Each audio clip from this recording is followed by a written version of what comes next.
Jayadeva Institute of Cardiovascular Sciences, the place that has not just treated heart patients but has also gotten a lot closer to the people's hearts. I'm right now joined by the current director of this beautiful institute that is Asia's largest cardiovascular institute. He has taken over the mantle from the former director K.S. Manjunath. Raveendranath has taken over this. He's the former vice chancellor of Rajiv Gandhi Institute of Health Sciences and also a professor in cardiology. So very well deserved for you. As one major contention, that is, when it comes to the realm of cardiology, even for procedures like a valve replacement or any other surgeries, there is a lot of waiting list. There are poor patients who go off to other government hospitals or other hospitals saying that the waiting list was too high in hospitals, given the fact that there is always a deluge of patients in Jayadeva, given the kind of hospitality that you offer. So in your tenure, what is the solution that you have to ensure that this waiting list that we are talking about comes down? Yeah, obviously the schemes, whatever there's schemes that are the tariff fixed by the government is not much. So that's why the private sector hospitals, corporate hospitals, they do not take this scheme. This scheme, whatever now there is a need for probably revision of this tariff, so that if the private sector also take some of these patients, the burden on the main center will come down. We, as you told, we have a huge burden. We thought, actually we started expanding to reduce this overcrowding and waiting list. So we started our Infosys block recently, and Mysore Jayadeva has been functioning, and Gulbarga. To some extent, we are reducing the number of workload on the main centers. Even then, waiting list sometimes runs to a month or two. For that, what we have done, we prioritize patient who requires an emergency. So where there is a urgency in the treatment is there. So we ask our surgeons to take them on a priority basis. Who can wait based on the patient condition? So we give them little dates. So there is a need to increase the number of OTs. Now even this Infosys block, we have started now 3 OTs. So that is to some extent waiting list will come down. As you said that, building more district hospitals, let's say in Gulbarga or Mysore or in Hubli as well, that could be one of the main solutions. And that was the vision of your predecessor, Dr. C.N. Manjunath as well. He wanted to see an institute being set up in Kalburgi being operational before he left. Sir, in your tenure, do you have any more plans of expanding? I know, the burden of administration is going to be really huge because this is, this is really much complex than just said. Sir, what really is your plan? Will you be constructing more hospitals in more districts across Karnataka to ensure that healthcare reaches, cardiac healthcare reaches every single nook and corner of Karnataka? Do you have any such plans? So now we have already, as I told, so Mysore is functioning with 400 bed hospitals, and surgeries are done there. And Gulbarga now it is likely to start in a couple of months. Almost 90% of the work is done.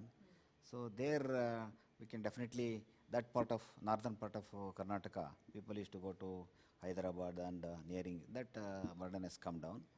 So Hubli is started, may take a couple of years.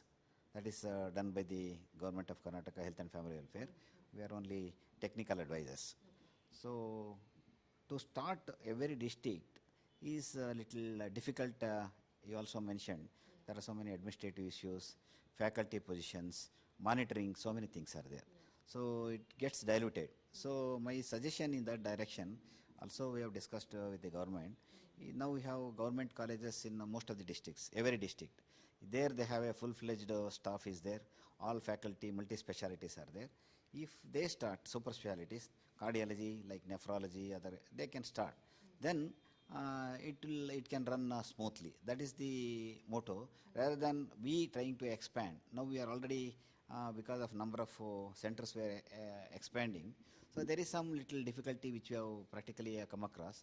I think my suggestion is to start these specialty courses, super specialty. Recently, even Chief Minister has addressed and in the cabinet that probably we need to start all super specialty critical cares in most of the districts. So this treatment of cardiovascular diseases, especially heart attack, it is a time is very important. Time is the muscle. So they have to address the issues, MI, heart attack, these patients as early as possible. They say first hour is a golden hour. For that, now we have already started hub and spoke model. So now we have enrolled this Mysore Jayadeva as a hub and neighboring districts. So likewise in Bangalore also, and other places we have it in one more place is there. So I think we have got 3 centers now. So hub and spoke model. Then that is Kalburgi. So the Kalburgi, Bangalore and Mysore hub and spoke model. Now we want to expand it to further. Now at least now they are already treating. What happens? They go to a peripheral center. They treat immediately because by the time they reach the main center, the muscle is damaged. Heart they can have complications. So in taluk hospitals, identified spoke hospitals, they pass on the ECG as soon as it comes to the center. There is an agency we have given. Immediately they will give the clot lysis. Once the clot lysis occurs, the lives can be saved. Then they will send to the, depending upon the patient, they can send to this hub which we have identified right now, Mysore, Gulbarga and this Jayadeva. That is going to be expanded to other districts. One main thing that the entire world is now looking at is the use of AI and even maybe robots for carrying out surgery. So for the Jayadeva Institute of Cardiovascular, which is Asia's largest hospital, sir, do we have plans of incorporating AI while while treating patients or even diagnosing them, or even maybe in the future performing surgeries using AI or robots? Do we have that plan in the foreseeable future, sir? Right now, actually, the AI, that 3-4 studies are going on. One is in the echocardiography. You know, the echocardiography is to find out the heart functions and environment of the valves, damage, all those things were. So now one of our colleague is doing, based on the application, we store the images. The AI will give us precisely what is the actual ejection fraction, what is the heart functions, and what are the diseases. That is one area. And even in the electrophysiology, our another faculty member is doing AI based, looking at the ECG, we can predict whether a patient has got going to develop any rhythm disturbances or what exactly the heart functions. And also they can diagnose the various heart muscle disease like cardiomyopathies, amyloidosis, and this under digital stethoscope. So these are the ongoing studies in our institute. Definitely AI is going to help us. It may not replace totally. Definitely is going to be useful and quick and precise in the diagnosis, and it will help to take care of our patient, management of the patient as well. So one final question for Dr. Raveendranath. Sir, what is your big vision for the institute before your tenure ends, or however long you wish to carry out in your position as the director of this hospital? What is your big goal that you have, that you want to fulfill, that that you want your name and your mark on this? What is that goal? Yeah, one thing is now regarding the health services, the care of the patient is now more or less stabilized. You have to see that the standard is kept up and should not go down. Maintaining the whatever standard that set by my predecessor has to be maintained.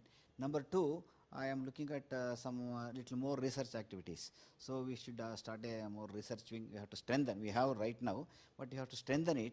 And because you have a lot of clinical material, I think the publication of our work, what we are doing, should reach many people. Then only the academic activities should go up. That is our my thing. Of course, now whatever the project that is to be completed, it should be completed on time. In that directions, we have to move together. All right. So for speaking to India today, thank you so much. We wish you all the very best and many, many congratulations for taking up this big role. Very well deserved, and huge congratulations.